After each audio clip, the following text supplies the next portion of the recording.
नमस्कार दोस्तों। अपने बात करेंगे ईपीएफओ पर। ईपीएफओ मैंने आज सुबह सुबह यूट्यूब ओपन किया था। यूट्यूब के ऊपर एक मेरे पास में कमेंट आया हुआ था कि मैंने कोई जॉब की थी कंपनी के अंदर 4 साल, और इस प्रकार से मैंने नवंबर 2023 को वो जॉब छोड़ दी थी। उसके बाद मैंने इस ईपीएफओ के आधार पे मैंने एक फाइनेंस कंपनी से लोन लिया था। वहां पे भी मेरे को काफी लॉस हुआ था। मैंने लोन तो वापस चुका दिया है। अब मैंने किसी और से कर्ज पे पैसे लेके मैं पैसे दे रहा हूँ, और मेरे को उसका ब्याज भी देना पड़ता है। तो आप मेरी हेल्प करो और ईपीएफओ से पैसे निकाल दो।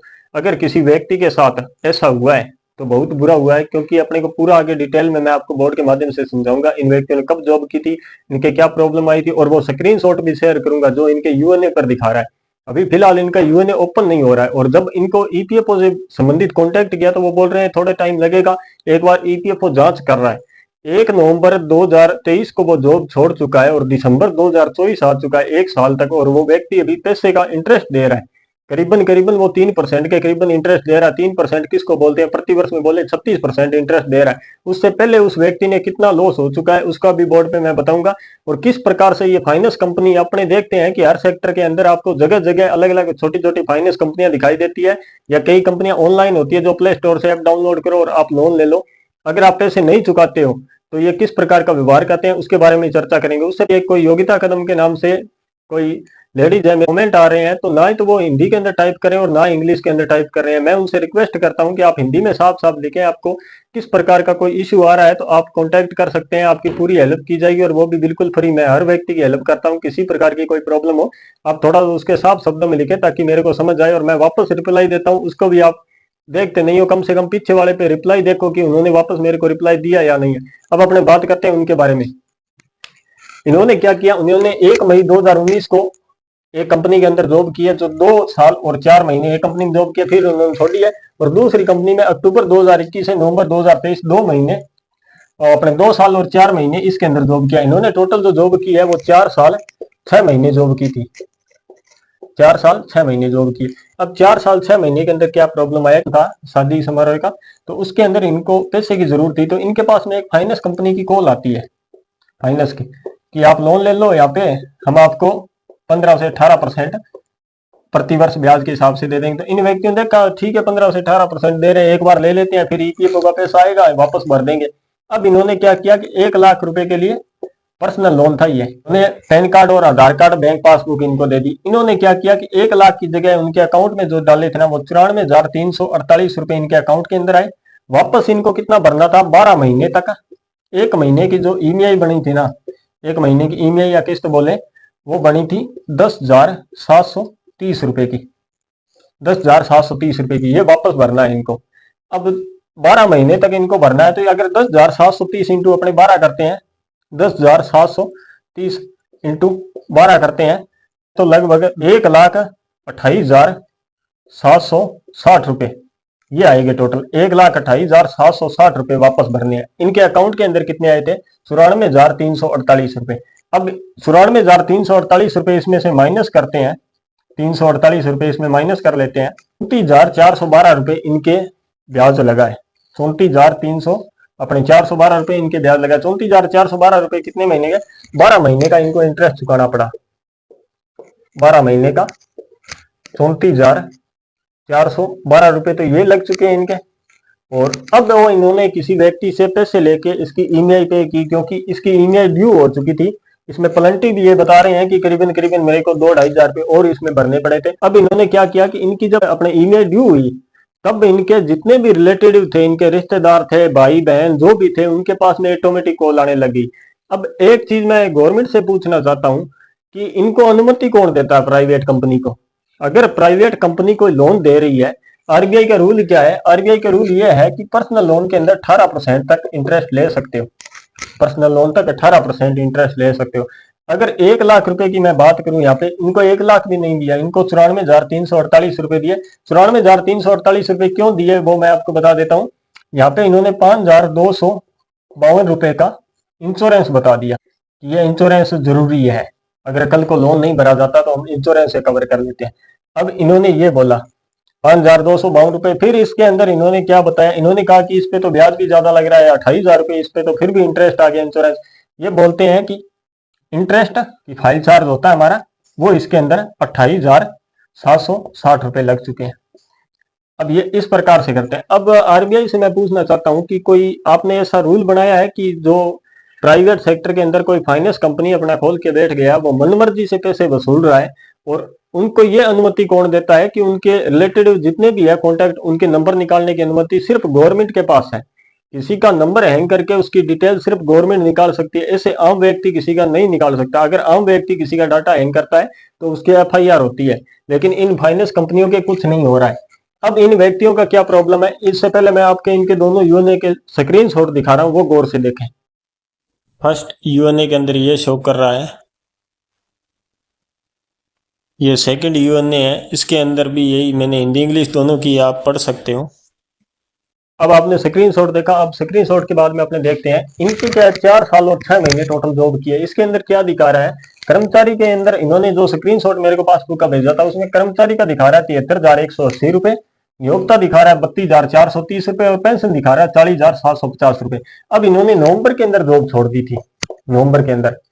तो ईपीएफओ का रूल क्या है कि 60 दिन होने पे आप कंप्लीट करवा सकते हो, यानी टोटल पीएफ आपके निकल जाएगा 60 दिन होने पे। अब 60 दिन टोटल पीएफ है इनका 1,46,360 रुपया है। अगर ईपीएफ और टाइम से इनको दे देता तो इनके लॉस इतना नहीं होता। क्यों लॉस नहीं होता, लॉस की बात करूं, पहले इन्होंने लोन लिया 34,412 रुपए, फिर इनके लोन की ईमेल डाउन हो चुकी थी, क्योंकि वहां पे उसके बाद में इनके रिश्तेदार जितने भी रिलेटिव थे, भाई बहन, सबके पास कॉल आने लगी, धमकी भरे उनके। एक तो गुंडागर्दी वाला सिस्टम करते हैं, जो पर्सनल लोन देते हैं ना ये कंपनियां, जो प्राइवेट, ये गुंडागर्दी पे उतरने में टाइम नहीं लगाती है, और यहाँ पे सुनवाई तो अपने को पता है कितनी होती है। और ऐसे कितने व्यक्ति है भारत के अंदर, आप कोई व्यक्ति कांटेक्ट कर लेना, आपके आसपास में एक दो ऐसे व्यक्ति मिल जाएंगे जो पर्सनल लोन की वजह से न जाने कितना उनको पे करना पड़ता है यहाँ पे। और दूसरी चीज, अब ये 3% से किसी से पैसे लेके 1,20,000 रुपए इस कंपनी के चुकाए हैं, पर्सनल लोन कंपनी फाइनेंस के चुकाए हैं। अब इनको 3% प्रति महीने के हिसाब से 3600 रुपए महीने का पे करना पड़ रहा है। 3600 रुपए प्रति महीने का पे करना पड़ रहा है, किसकी वजह से, सिर्फ इस राशि की वजह से कि ये राशि आएगी उस दिन ये पैसा उतरेगा इनका, और यहाँ पे ये फ्री होंगे। और ये 3 महीने से ये बोल रहे हैं कि मैं 3600 रुपए पे कर रहा हूँ, तो 3 महीने के अंदर 10,000 रुपए ये पे कर दिए इन्होंने, 10,000 ये पे कर चुके हैं ये।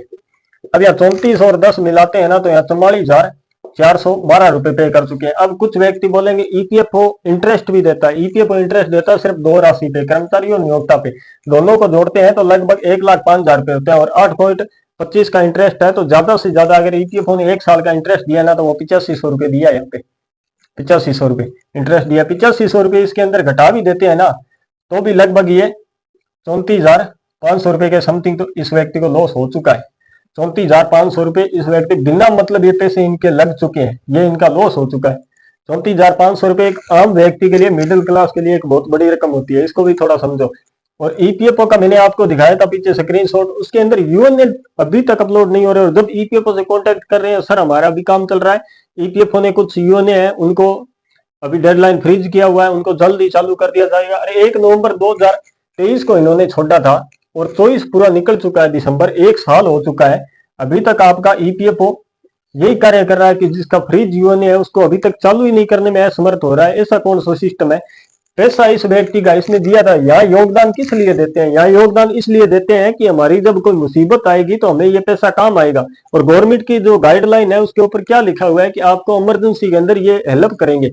यहाँ इमरजेंसी में हेल्प इस व्यक्ति की तो बहुत कर दी, और ये आप मानोगे नहीं, इतना परेशान व्यक्ति था, मेरे से बात की तो सच में थोड़े थोड़े ऐसा लगता है कि उसका रोने वाला अगर मेरे सामने होता ना, तो सचमुच वो रो देता व्यक्ति, क्योंकि वो हर प्रकार से मेरे से रिक्वेस्ट करा, आप किसी प्रकार से निकलवा लो, मैं आपको 10% दे दूंगा।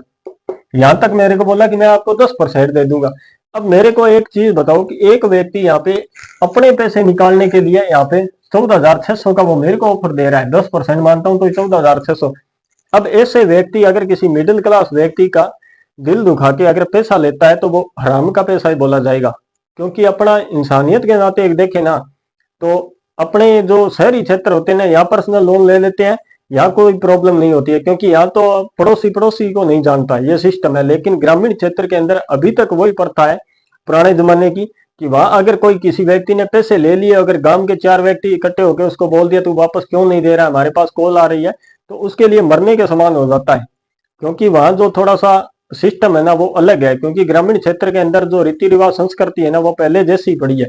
लेकिन शहरी क्षेत्र के अंदर नहीं है। ग्रामीण क्षेत्र से कोई व्यक्ति देखता है तो उनको पता होगा अच्छी तरीके से कि वहां पे अगर किसी व्यक्ति का पैसा नहीं चुका पाते हैं तो इतनी बड़ी मुसीबत होती है कि आप समझ नहीं सकते। क्योंकि वहां पे अभी तक अगर किसी व्यक्ति की बेइज्जती होती है वहां पे, तो वो मरने के समान हो जाता है उस व्यक्ति के लिए। इसलिए इस व्यक्ति ने किसी प्रकार से अपने पैसे उठाए और इस फाइनेंस का पे किया। अब ये 3600 रुपये महीने का पे कर रहा है यहाँ पे। अगर 1 साल और इसको ईपीएफओ पैसे नहीं देगा तो ये लगभग 45,000 रुपये के समथिंग और इसके अंदर कम हो जाएंगे। इसके 45,000 ये चले जाएंगे और मैंने आपको पहले टोटल बताया 44 ये चले गए, तो 90,000 रुपये यहाँ पे उसको लॉस हो चुका है। और टोटल पैसा कितना है? 1,46,360 रुपये। फिर अगर 1 साल बाद अगर इसको पैसे देते हैं तो ना ये पैसे कभी उसके जिंदगी में उतर सकते हैं और ना ही इन पैसों का कोई मतलब रहेगा।